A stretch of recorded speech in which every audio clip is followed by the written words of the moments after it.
افتتاح بینای فیلیال مرکز خدمترسانی بانک صنعت صادرات بانک در شهر استرافشان با اشتراک رئیس ریاستی بانک حاکم شاه بابازاده و معاون رئیس شهر استرافشان یعقوب سالیزاده برگزار گردید. فیلیال بانک مذکور در حدود مرکز شهر قامت افروخته است. داخل بنا با تکنیک و تکنولوژی زمانوی جهازانیده شده است. همچنین 6 نفر متخصصان با جای کار و معاش خوب تامین گشتند. صنعت صادرات بانک در دوام فعالیت تا 3 ماه اول سال 2023 2718 هزار با مبلغ بیش از 396.8 میلیون سامانی پیشنهاد نموده است که از این 927 عددش با سوبیکت های صاحبکاران روانه کردیده مبلغ آن 375.2 میلیون سامانی را در بر میگیرد. موافق معلومات مسئولین صاحبکاران می توانند با 10% سالانه قرض گیرند.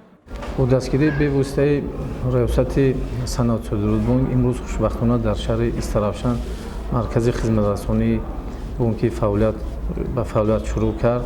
هدف اساسی بانک ما این دستگیری صاحبکاران محلی می باشد. از آن جمله خیلی که به همگان معلوم است شهر استرافشان یکی از شهرهای پیشرفته در سمت اقتصادیات و دارای صاحبکاران زیاد می باشد.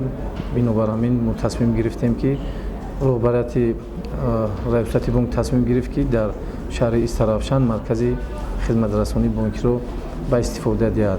هدف و مقصد اساسی بانک در آن است که صاحبکارانی که امروز در شهر استرافشان با استحصال مال و محصولات وطنی مشغول هستند تامین کردن آنها با قرضهای دسترس به مهلت زیاد می باشد. عدالت رحیمه و کارمند بانک شکرانه از استقلالیت کرده میگوید که پیش از این طول 8 سال در توحید بانک فعالیت کرده است. امروز باشد طریق آزمون و صنعت صادرات بانک وارد شده عین حال متخصصی درجه یکم بانک فعالیت میکند. ما شکرانه از آبادی این وطن می نماییم که امروز بانک های دولتی موقعشان را در جامعه استوار می نمایند. این همه گواه از غمخواری های پیشوای معظم ملت اساسگزار صلح و وحدت ملی پرزیدنت محترم ما شهادت می دهد. امروز جلب نمودن زنان به کارهای دولتی به خصوص در بانک مسئولیت ما زنان را بیشتر می نماید. من همچون یک نفر متخصص ساحه بانکی از رهبریت دولتی حکومت و رهبریت بانک اظهار قناعتمندی می نمایم که برای فعالیت من بعد در چنین یک مرکز خدمترسانی بانکی مجهز با شرایط های کاری مرا به کار جلب نمودند.